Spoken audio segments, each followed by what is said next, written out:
She made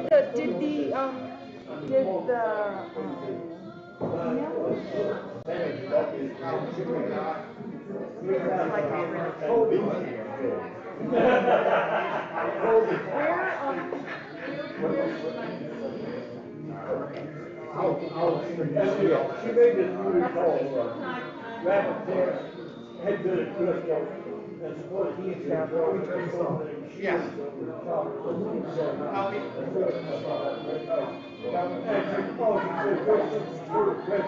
She tried to commit suicide. She got a gun. Now, the poor about that, you know, but Good morning. morning. Don't want you to stop eating. Please continue to do that. We're glad you're all here. And this is our second Biscuits and a Blessing, and we are grateful for your presence here.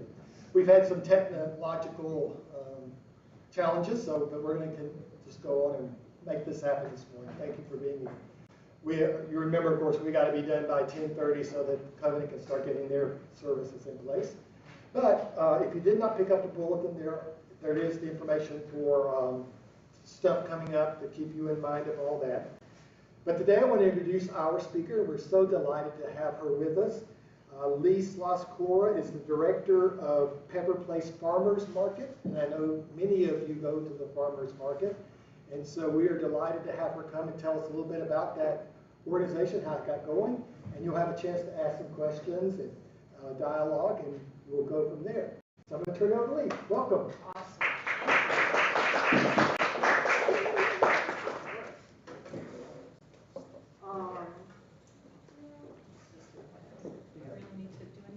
We can fix it. Oh, no, I didn't. You guys, thank you so much for having me. I'm so happy to be here on Sunday. I used to sing in a choir at St. Luke's when I came back to Birmingham.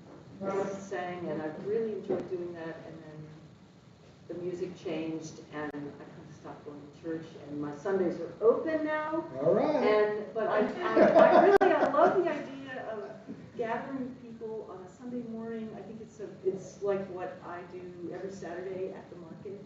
It's kind of, I call it we call it Market Church. It really is a lot like that. Anyway, I'm Lee Sloss-Cora. I'm the director of the market. I'm from Birmingham. I grew up here, moved away for a long time, and came back. And I've been running the market since like 2016. My sister, I'll get to that. Anyway, how many of you guys have been, has everybody been to the market? Do you know about is there anybody who hasn't been to the market? No, this one. All right, well, so if I talk about things that you know about already, you're like, preaching to the choir. So just, well, anyway, I'll say just a thing about me is that I'm, as I said, I'm from Birmingham. My family, is from Birmingham. My family helped get Birmingham started with the, my grandfather started a real estate development company in 1920 with the idea of helping Birmingham, be a better city, a more beautiful city, a more prosperous city. That's kind of always been the way our family's operated. My dad worked with him. My sister worked with my dad. My sister's really, Kathy Sloss-Jones, is really leading the company now. She and the company, hello, there's somebody coming in. Oh, so maybe we're on the live stream. She actually owns the building right next door to you guys, where Phase Gym is, and they've redeveloped a lot of neighborhoods around Birmingham, but she's really focused, since my dad passed away, she's really focused on the Pepper Place neighborhood, just making that a model neighborhood, making it beautiful and vibrant and as sparkling and welcoming as it possibly can be. And I do that, that's what my job is. Every Saturday is to make sure that that happens in a small and a big way at the market. If you didn't know, we're a 501c3. A lot of people think the market makes a ton of money. No, our bottom line is 0 at the end of the year. Our 25th anniversary is like, we're gonna start celebrating it this year. It happens in 2025, so 25 years old. Market that is not supported by the city. It's pretty, it's unusual. Its markets don't really last that long when they're not controlled by government entities. It's a challenge, but it works so far. We have, we're year-round. You guys know that. We're certified, meaning all of our vendors have to be based in Alabama. They have to produce and grow in Alabama. We don't have any resellers. We don't really, we don't have any chains per se. We try to be as local as possible, as much of Alabama as possible. In our season this year, we'll probably have about 85 tents set up. Right now, we've probably got the most vendors in our approved vendor list. We've got about 190 approved vendors. Not enough of those are farmers, which is a whole other discussion. Our farmers, if you come to the market, you see they're just getting older. The kids don't want to take over the farm. Some of them have already sold off their land. That's like a big, it's a national crisis. I'm probably international, but in the United States, small independent farming is in crisis. And, every day that you guys come and choose to buy your lettuce and choose to buy your tomatoes and choose to buy your blueberries and strawberries from those farmers, you're keeping our community alive. Otherwise, we just will be shopping at, Publix and Walmart, and we'll be eating grapes from Peru, and we don't have any connection or any control over what kind of food we eat every day. So it's really, it's important. I think you know that we have we accept food stamps, we promote the Senior Farmers Market Nutrition Program, really encouraging and supporting all these different programs that are helping with food access, food equity across the city, across the state. We have a ginormous social following. It's like 110,000 followers combined on Facebook and Instagram. Our newsletter, I hope you subscribe to it. If you don't, you should. I produce it. It's good. I take lots of pictures every week of the people who attend, the dogs and babies, and I try to capture the joy every week. And so if you don't subscribe, you should get it. Email. We don't advertise, and I guarantee it will make you feel more hopeful about, about the world. We have, such as we have a staff of 3. Many of you may know Lisa Beasley, who's been the market manager, boots on the ground for probably like 16 years now. Quint Craig is the guy in the middle. He sets up and takes everything down. He kind of manages the magic and brings in a lot of folks from. He provides a lot of people with employment who set up and take down the tents. He's been doing it literally for almost the whole 25 years. As it turns out, there are very, very few markets in the country that are as crazy as we are, that set everything out. Set it up, take it down, pay for it, do all that stuff. That's not typical. And it costs a ton of money. It's probably only possible, in a place like Alabama where people are stubborn and where we've got some storage nearby. That's actually honestly one of our biggest costs, is looking after the labor and just all the logistics of that. But it makes it possible for the market to be beautiful, to be orderly, for the vendors to get in and out safely, and it makes it prettier, which is we like. Pretty is important. We want you to feel that you're in a beautiful place when you're there. And we have a board, as I said. You guys know Bob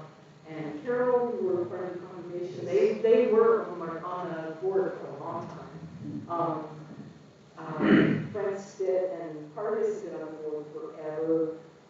Robert Wall, Frank Biggs, literally been on board for like 20, almost for the full 25 years.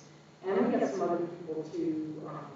That Valerie Thomas, if you guys know her, she's our, Kathy's actually going to step down from being the board chair, and Valerie is going to take her spot soon, which will be great for us and great for her because Kathy is busy. If you don't know our mission, we live by it every day, connecting Alabama's finest producers with consumers in the Birmingham area, making fresh, healthy food accessible for all our neighbors, while creating a vibrant local economy and community meeting place. I mean, it's like, I think when it says a lot, but it literally says everything that we do and work for and live by.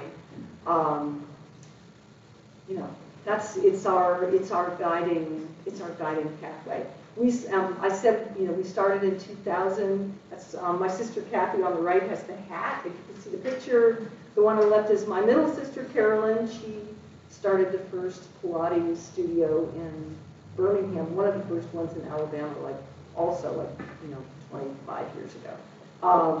Kathy was the person who, she was on the Federal Reserve Regional Board at the time. It was like in the late 90s, and had this conversation with somebody who's saying, if we don't help our farmers, we're gonna die. We won't have a food source, our community will fall apart, that the rural-urban connection just doesn't happen.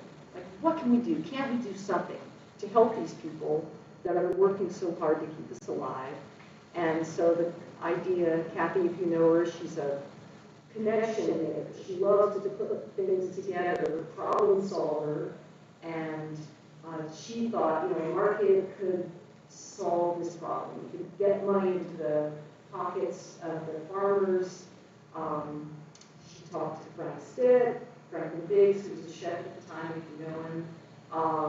They got a farm, Danny Jones, so it worked. That was June of 2000, so we, as I said at the beginning of our 25th year, starting in this June. So it was that's what it looked like back then. It took off right away pretty successfully. It's amazingly not that different. I think even the clothing is pretty, people are still basically a t-shirt market. Anyway, so it looks like this now. I'm proud that I think it's not really our doing necessarily, but I think that the market much more fully represents the diversity of our city.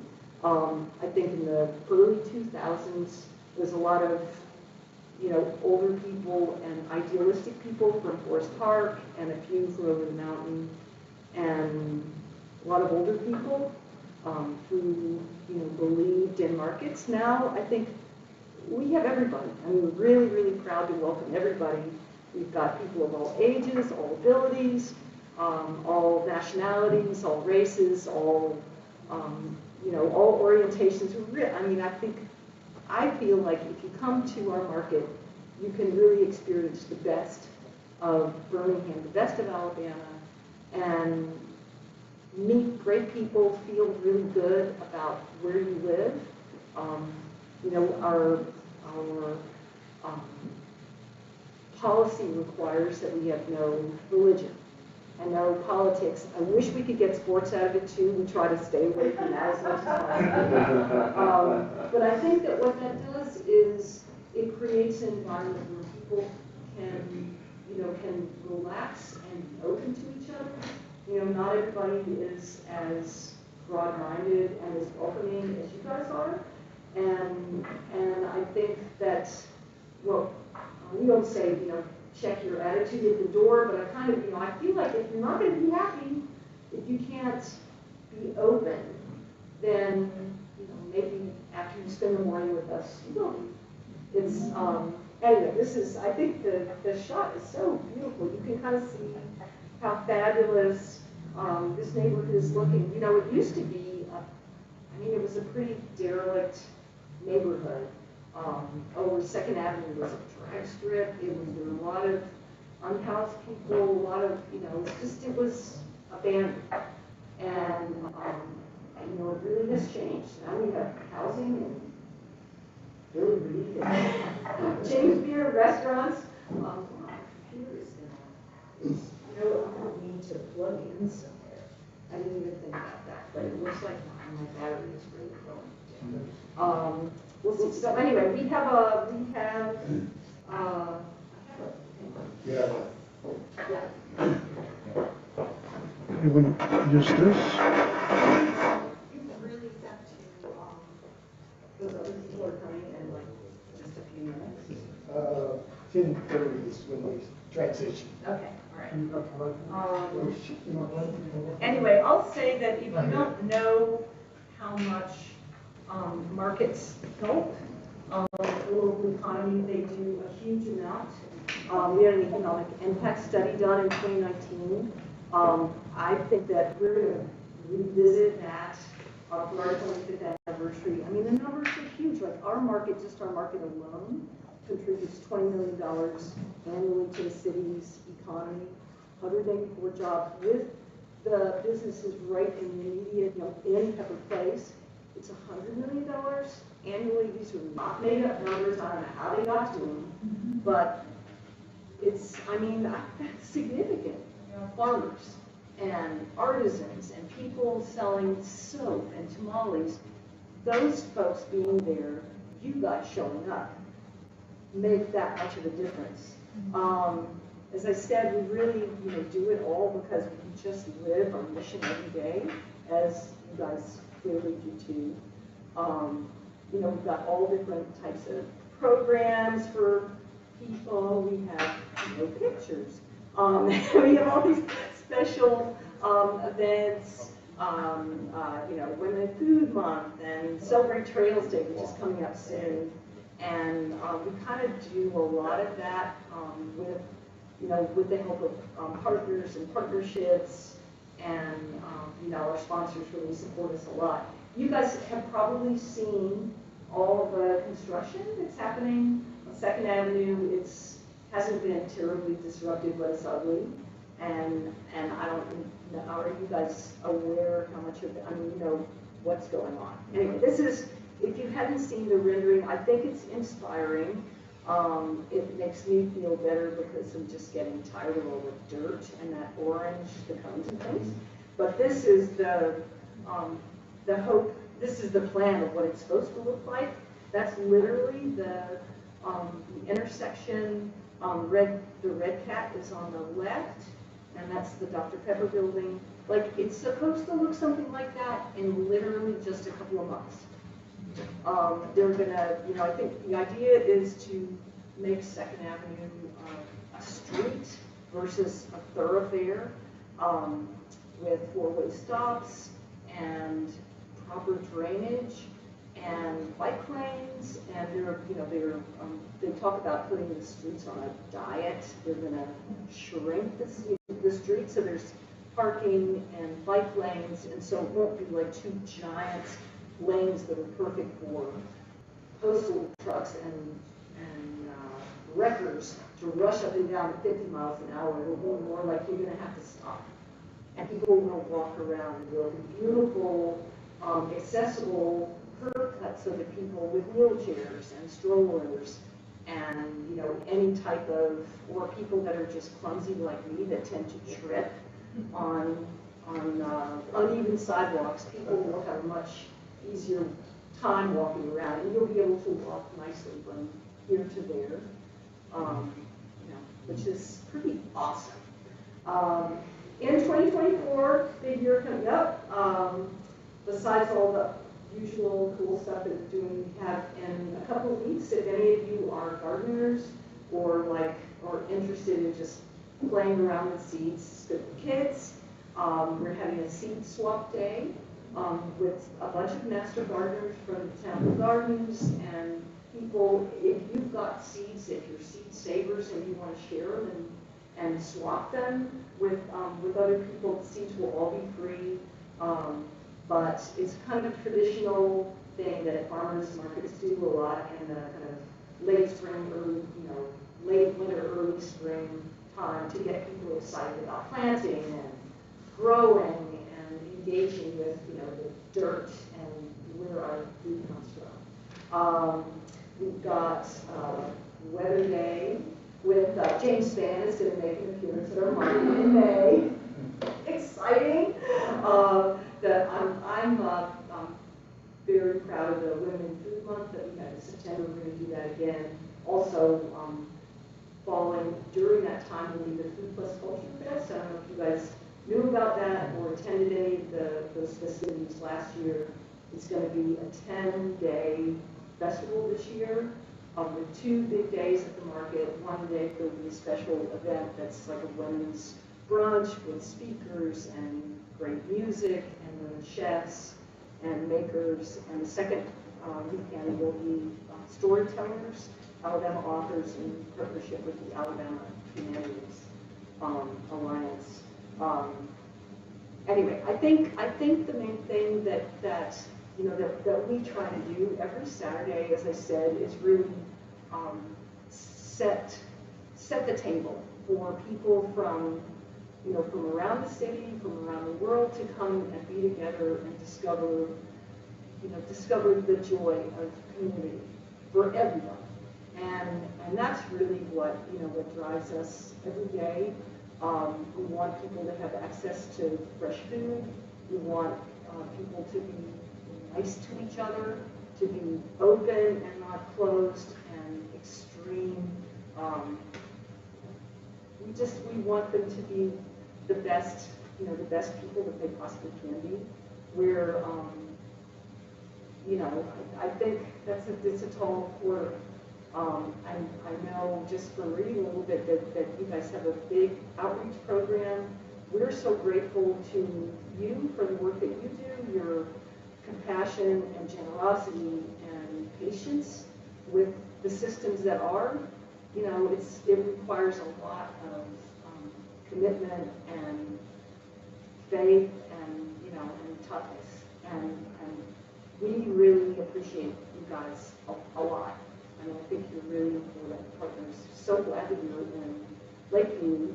And, I think one project we're working on, I've been working on for a couple of years, is a project called Market Cities.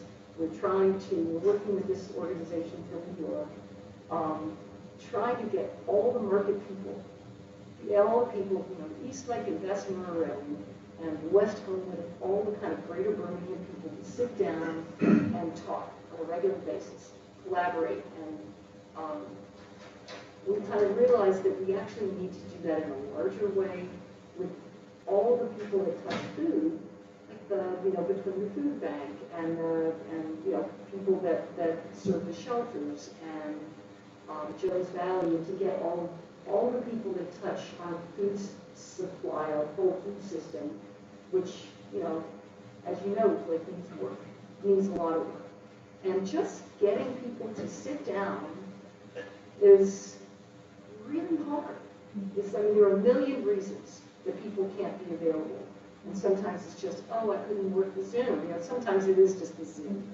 But getting people to care and make the time it's just like it's harder and harder these days. I think the collaboration and communication without judgment are the best ways that we're ever going to make any progress in this crazy place. I mean, honestly, it's hard. It's hard. But that's what we're trying to do. I appreciate, we're doing the same thing in different ways. And what can I say? That's pretty much. Would you take a couple of questions? Yeah. And all right. I'll just say one more thing, which is that my sister, my dad's company, was very involved with that Lakeview Business Association, which we had the person Tabitha was in our office for a long time. You have to, it was an absolutely thankless task. Hard to get the money to support it, but it's really needed, and we know it's needed. I know you guys know it's needed. So if you can figure it out, we'll help. We'll help you. I don't know how we can. Anyway. Questions about the market? Yes. Yes, from your name, was any of your family, connected with the Sloss Sheffield plant that's off First Avenue down there? Good. It was my great-great-great-grandfather who came up with the idea to get the railroad and build that furnace there, Colonel Sloss. Yeah, that certainly is a railroad junction down there, yeah. Yeah, yeah, I mean, and interestingly, I didn't really realize it, it's actually was, the railroad is a lot more of a key piece than you know, because if they couldn't get it somewhere, then, and people couldn't get here, then it wouldn't happen. But it's, I have told many people, I think that we're fortunate that Bloomington is a city that was post-Civil War, that was a new city. And we don't have, I mean, we do culturally, but at least locally, we don't have the same kinds of, we haven't had the same kinds of immediate history to deal with. We've got our own history, but I feel like we can believe in the future because we started after that war. Yeah. But I mean, we have a lot of work to do. Yes. I think several years ago, I was talking about the church, and we actually came and volunteered at the very end of the market where you weigh everything and it goes to a nonprofit. Are you still doing that? And how do you decide who that produce goes to? Because there was so much left over, and I think at that time it was somewhere in Eastlake. Yeah, I thought I had a picture there. There's a, I don't know where I put it, sorry. The program, that's a program that is overseen by the, oh yes, you see this, if you can see the picture, those cute girls on the right-hand side were volunteering with the organization is called the Society of St. Andrew, and they do gleaning. So they go to markets and different places, but specifically at our market, they collect unsold produce, and they are allowed to actually take bread from the bakers. They can't take tamales or burritos or things like that. Sometimes they will. But they collect it, they weigh it, they give the farmers a receipt, so they can deduct their donation, and then they take it not to the food bank, which just can't deal with those kind of, random donations anymore. But they take them to food pantries, they take them to shelters. A challenge for them is they don't have enough volunteers.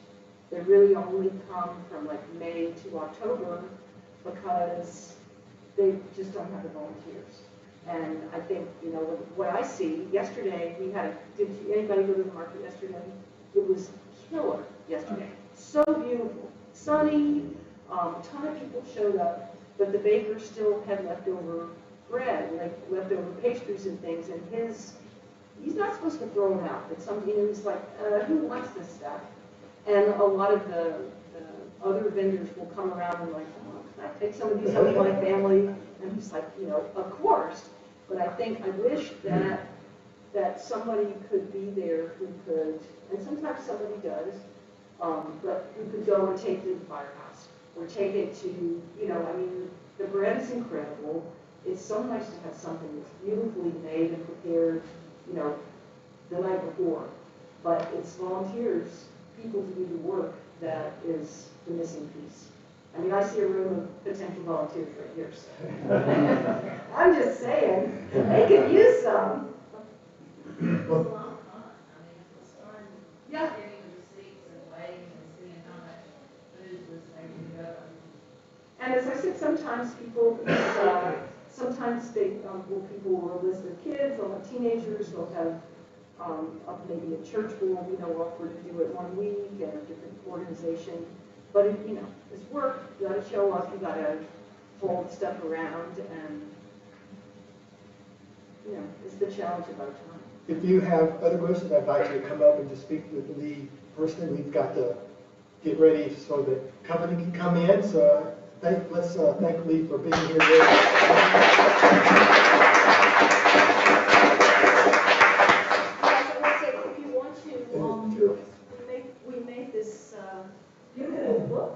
If you haven't seen it, it has photographs of a lot of our core farmers who've been there from the beginning, and I'm gonna leave this, I know that that's a given. But we've got some, if you have been a part of the market in the old days, I brought some just for fun, some old posters, and, 25 years is a lot. And I will say that, I mean, again, we can't do it without, without the people that come and support these farmers and support the vendors and have breakfast. And I recognize a lot of you, I hope that you'll come. Every Saturday, we're open from end of January to the middle of December, after break for Christmas. But I hope we'll see you a lot, especially on the rainy, horrible days. What's the latest, 12 noon on Saturday? 12 men. Yeah, those poor farmers, they gotta go home. They've all been up since like 2 in the morning, and